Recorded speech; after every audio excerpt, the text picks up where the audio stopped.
Hey guys, welcome back to my YouTube channel. तो आज हम अपोथ सीरीज को फिर से कंटिन्यू करने जा रहे हैं। तो जैसे कि हमने प्रीवियस एपिसोड में देखा था, लू ज़ेंग, लू यान और यू टाइबाई हेवनली स्वॉर्ड गोड सिटी के स्वॉर्ड क्लैन एल्डर हॉल की तरफ जा रहे होते हैं। तो एपिसोड नंबर 469 की स्टार्टिंग होती है। वो जाते हुए लू ज़ेंग दीवारों को देखता है। लू ज़ेंग बोलता है, इस तरह की स्वॉर्डमैनशिप तो कुछ ज्यादा पावरफुल है और खतरनाक है गॉड डोमेन में, पर यहाँ पे सिर्फ पिक्चर्स ही हैं। यू टाइबाई बोलता है कि जो स्वॉर्ड क्लैन है उन्हें स्वॉर्ड क्लैन इसीलिए बोला जाता है क्योंकि उनकी जो स्वॉर्डमैनशिप का स्टाइल है वो कुछ ज्यादा ही यूनिक है। नेचुरली किसी ने भी उनको उनकी स्वॉर्डमैनशिप में सरपास नहीं किया है। ये बुरी बात है कि वो कुछ ज्यादा ही रूल्स के ऊपर सोचते हैं और रूल्स को फॉलो करते हैं। लू ज़ेंग बोलता है, अच्छा, स्वॉर्ड क्लैन के मैक्सिमम लोग अच्छे ही हैं और वो कभी कुछ गलत नहीं करते, तो वो ऐसा रूल्स के ऊपर की फोकस ज्यादा। यू टाइबाई बोलता है कि स्टार्टिंग में जो मेरे मास्टर थे वो स्वॉर्ड क्लैन के साथ मिल के करना चाहते थे जो भी करना था। अगर स्वॉर्ड क्लैन ने हाँ की होती तो ये इस सिचुएशन में गॉड डोमेन कभी पड़ती नहीं। हमने स्वॉर्ड क्लैन के ऊपर फोर्स लगाई ताकि वो सोचे द्वारा, पर जो प्राइस हमें पे करना पड़ा वो पहले से कुछ ज्यादा ही है अब, और जो चांसेस है वो और भी ज्यादा कम हो गए हैं।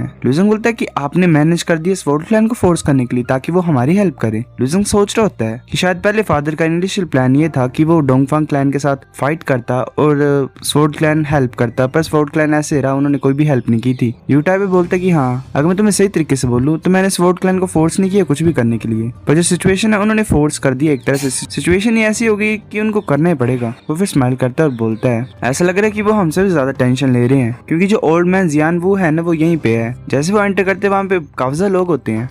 लू ज़ेंग सोच रहे थे तो सेंट है स्वॉर्ड क्लैन का, मैं टाइम सी फॉरबिडन लैंड के बाहर मिला था इससे, तब इन्होंने मेरे को जियानशी के बारे में पूछा था। हमें सेंट जियान वू हैन दिखा देता है। वो बोलता है, ये कुछ ज्यादा रूड है कि लू ज़ाई का डिसिपल मेरे को ओल्ड मैन बोल रहा है, तुम्हें पता होना चाहिए कि सेंट को डिसरिस्पेक्ट करने से क्या होता है। यू टाइबाई बोलते है कि तुम्हारे कान को ज्यादा तेज है। लू यान ग्रीट करती है सेंट को। सेंट बोलता है कि ये तुम्हारी होप। यू टाइबाई बोलता है हाँ। वो जो ओल्ड मैन तो वो अपने हाथ में स्वॉर्ड फॉर्म करता है, लू यान की तरफ अटैक करने लग पड़ता है। लू ज़ेंग हैरान हो जाता है, रोकने की कोशिश करता है। यू टाइबाई उसे रोकता है और बोलता है, तुम्हें डरना नहीं है, ये यानर को हर्ट नहीं करेगा। यानर अपनी पावर को रिलीज करता है। लू ज़ेंग सोच रहा होता है ये यानर का ट्रू मीनिंग ऑफ डाओ है। यानर का जो ट्रू मीनिंग ऑफ डाओ होता है वो उसकी बॉडी को सराउंड कर रहा होता है, पर वो जो स्वॉर्ड होती है वो यानर के वेल प्रोटेक्टिव बैरियर को क्रॉस करके उसके सर के पास ही पहुंच जाती है। जो ओल्ड मैन होता है वो स्वॉर्ड को रोक लेता है। जो ओल्ड मैन होता है वो बोलता है कि इतनी बुरी नहीं है, मैं ये एडमिट करता हूँ, पर ये उस लेवल पे नहीं पहुंची जैसे तुमने प्रॉमिस किया था। यू टाइबाई बोलता है कि ये नहीं है जिसे हम प्लान कर रहे हैं डाउ डिस्कशन में सेंड करने के लिए, ये नहीं सोचा था हमने, पर अब यही हमारी चॉइस है। सेंट बोलता है क्योंकि जो ओरिजिनल कैंडिडेट है मेरे को लगता है ये है ना, मतलब लू ज़ेंग की तरफ देख के बोलता है वो। यू टाइबाई बोलता है कि हाँ तुम सही बोल रहे हो, जो ओरिजिनल कैंडिडेट है वो लू ज़ेंग है। सेंट वू हैन बोलता है, अगर ये होता है एक्चुअल में तो मुझे लगता है कि हमारे चांसेस ज्यादा होते हैं, पर ऐसा लग रहा है कि हमारे पास अब कोई भी चांस नहीं है, जैसे तुम बोल रहे हो वैसे ही करो। वो सोच रहा होता है उस टाइम मैं कुछ ज्यादा ही इम्प्रेस था इस बच्चे की परफॉर्मेंस को देख के, जैसे ही टाइम सी फॉरबिडन लैंड में कर रहा था। डोंगफांग चुनचुन ने भी इसके टैलेंट को एडमायर किया एक तरह से। अगर ये इस पॉइंट पे पहुंच गया बिना लर्न किए हुए ट्रू मीनिंग ऑफ डाओ को, तो ये कुछ ज्यादा कैपेबल होगा। लू ज़ेंग बोलता है, क्या मैं पूछ सकता हूँ सीनियर को कि सेंट्स क्यों नहीं पार्टिसिपेट करते डाउ डिस्कशन में? ऊपर से बात है कि सब सेंट और ग्रेट परफेक्शन ट्रू गॉड भी पार्टिसिपेट नहीं कर रहे हैं, तो ये आसान नहीं होता स्केलेटन की लेगेसी को ऑब्टेन करना अगर वो करते पार्टिसिपेट तो। सेंट वो हैन बोलता है, अगर मैं सही तरीके से बोलूं तुम्हें, तुम गलत बोल रहे हो। ऐसी बात नहीं कि हम मतलब स्केलेटन की इनहेरिटेंस को लेने लगे हैं। असली बात यह है कि जो स्केलेटन है वो अच्छे पर्सन को, सुटेबल पर्सन को फाइंड कर रहा है अपनी इनहेरिटेंस को देने के लिए। लू ज़ेंग बोलता है, तुम्हारा कहने का क्या मतलब है? जब स्वॉर्ड क्लैन ने स्केलेटन को फाइंड किया तो कुछ ज्यादा चीजें अजीब सी थी। जैसे स्वॉर्ड क्लैन ने सिमिलर ट्री को अपना बनाया, एज तुम्हारे क्लैन ने डिस्कवर कर लिया नॉन कॉम्बैट जोन को और किलिंग जोन को, उसके अंदर को भी और बाहर को भी, पर ये क्लियर नहीं था कि वो वहाँ पे कर क्या रहे थे और वो काम कैसे करते हैं। हमें तब तक नहीं पता, पर 60th गॉड एरा के बाद एक बहुत बड़ा क्रेटर मतलब गड्ढा टाइप फॉर्म हुआ सरफेस के ऊपर जो कि सिमिलर ट्री था। उसके अंदर एक बहुत बड़ा जाइंट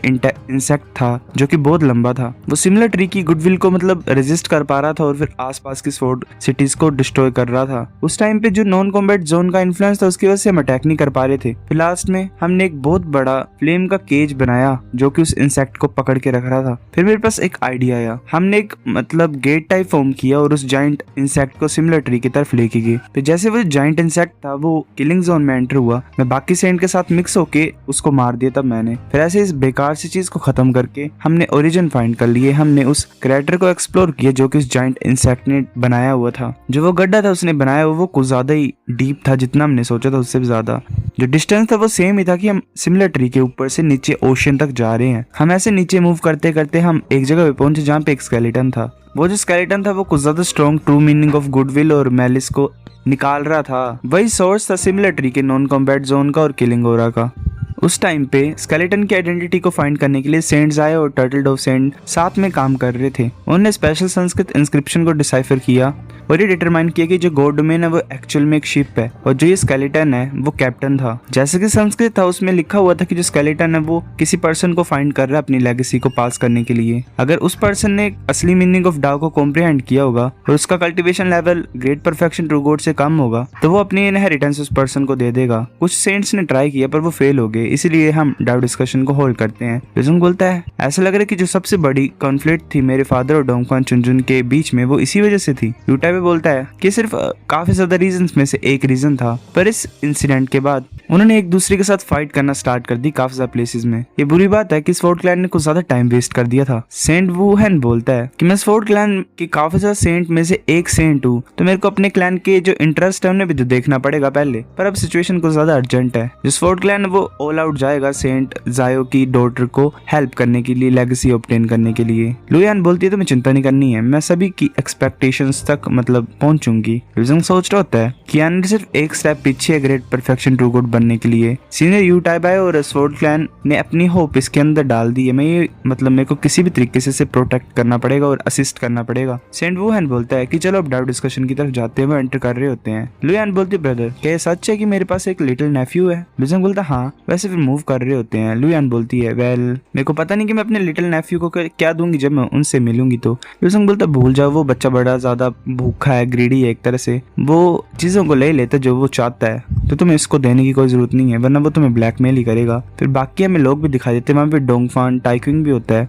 हमें नानलोंग क्लैन का लानलोंग हुआ भी दिखाई देता है। वो बोलता है कि अजीब वुमन क्या कर रही है, इसे मैं सेकंड राउंड में मिला था, उसने मेरे को बचाया था। मुजियोरोंग ने भी देख लिया होता है लुजेंग। वो बोलती है वाओ गेस करो ये कौन है, 2 सालों से छुपा हुआ था ये, अब मुझे बताओ तुम अभी भी क्यों नहीं मतलब एक डरपोक की तरह छुपे हुए अंदर क्यों निकले अब तुम बाहर? लुजेंग बोलता हाँ ये सिर्फ 2 साल की बात है, तुम ऑलरेडी भूल गए कि क्या किया था मैंने तुम्हारे साथ और क्या हुआ था। मुजियोरोंग गुस्से से बोलती तुम, वो सोच रही होती है जो इसने वर्ड्स यूज किए मेरे को ह्यूमिलेट करने के लिए, मैं इनको कभी नहीं भूलूंगी अपनी रेस्ट ऑफ द लाइफ के लिए। वो अपने हाथ पे एनर्जी लाती है और बोलती है कि अभी नहीं तो बाद में तुम मेरे हाथों में पड़ोगे और उस टाइम पे मैं तुम्हें जेल में बंद कर दूंगी अपनी बेवकूफ बहन की तरह। मैं तुम्हें टॉर्चर करूंगी धीरे धीरे करके उसके सामने, फिर वो समझेगी कि रियलिटी क्या है। लुजंग सोच रहा होता है मूनिंग क्या उसे जेल में डाल दी गया है? मुजियोरोंग वहां चल पड़ती है। लुयान बोलती है कि ये कौन है, क्या तुम्हें डाउ डिस्कशन में टारगेट करेगी? लुजंग बोलते है सब कुछ ठीक है, ये सिर्फ एक ग्रेट परफेक्शन ट्रू गॉड है मू क्लैन की, ये सिर्फ अपने मेंबर्स को यहाँ पे लाने के लिए मतलब ले आई है, तो ये अलाउड नहीं है पार्टिसिपेट करने के लिए। लुयान बोलती है जब हम किलिंग जोन में एंटर करेंगे तो तुम्हें सिर्फ मेरे को फॉलो करना है, अगर उनकी हिम्मत होगी तुम्हारे ऊपर अटैक करने की तो मैं उन सभी को मार दूंगी। वेल लुजंग सोच रहा होता है कि मेरे पास कोई भी चॉइस नहीं है, मैं ऐसा चाहता हूँ कि लुयान मतलब एक तरह से शांति से मॉडल मेंशन में रहे, पर अब क्या ही कर सकते हैं। सेंट वुहेन बोलता मुझे माफ कर दो, कुछ चेंजेस है इस बार डाउ डिस्कशन में। इस टाइम पे जो स्वॉर्ड क्लैन डाउ डिस्कशन के लिए सीट देते हैं वो हाफ हो गया है, ये सुनकर सभी हैरान हो जाते हैं। डोंगफांग टाइक्विंग भी देख रहा होता है, सोच रहा होता है स्वॉर्ड क्लैन ने फाइनली यू टाइबाई की साइड ले ली। डोंगफांग टाइक्विंग बोलता है आधे प्लेसेस चलो हम एक्सेप्ट करते हैं क्योंकि सिर्फ एक ही पर्सन जीत सकता है और रिसीव कर सकता है लेगेसी को। सेंट बोलते है अच्छी बात है कि तुम समझ रहे हो, जो किलिंग जोन है वो सबसे डेंजरस प्लेस है, तुम्हारी जो खुद की स्ट्रेंथ है वही तुम्हें प्रोटेक्ट कर सकती है, वो भी वेल काफी नहीं है, तुम्हें ट्रू मीनिंग ऑफ डाउ होना चाहिए तुम्हारे पास। अगर तुम सभी थोड़ा बहुत भी जानते हो कि ट्रू मीनिंग ऑफ डाउ को तो तुम शांति से निकल सकते हो यहाँ से। मेरे को गाली मत देना अगर तुम मरोगे वहां पे तो। चलो स्टार्ट करते हैं। वह स्वॉर्ड्स आगे की तरफ जा रही होती हैं, सब एक एक स्वॉर्ड के ऊपर चढ़ जाते हैं। सेंट वुहेन बोलता है तुम सब में से एक मतलब फ्लाइंग स्वॉर्ड को चूज करो, ये तुम्हें मतलब जरूरत नहीं है कि मास्टर की तरह रिकॉग्नाइज करें, तुम कंट्रोल कर सकते हैं इनको अपनी डिवाइन सेंस से इन्फ्यूज करके। लुयान भी चढ़ जाती है और बोलती है ठीक है। लुजेंग भी चढ़ जाता है स्वॉर्ड के ऊपर। फिर हमें डोंगफांग टाइक्विंग दिखता है, वो एक इंसान को बोलता है कि गुई वेल क्या नाम है इसका। और डोंगफांग क्लैन का टॉप रैंक ट्रू गॉड होता है डोंगफांग गुई। वो बोलता है डोंगफांग गुई कि हाँ। टाइक्विंग बोलता है कि ब्रदर तुम्हें स्पेशली चूज किया गया है होली एम्परर के द्वारा, तुम strongest top rank true God हो, तुम्हारा गोल इस टाइम। डोंगफांग गुई बोलता है कि इन दोनों पर्सन को मारना ना जो यू टाइबाई लाया है। सो गाइस एपिसोड नंबर 469 इतना था। अगर आपको वीडियो पसंद तो लाइक करो, नहीं बेफिजूल लाइक कर दो, शेयर कर दो, दोस्तों के साथ कमेंट करके बता। अगर आपको वीडियो कैसी लगी सब्सक्राइब करो। तब तक के लिए बाय बाय।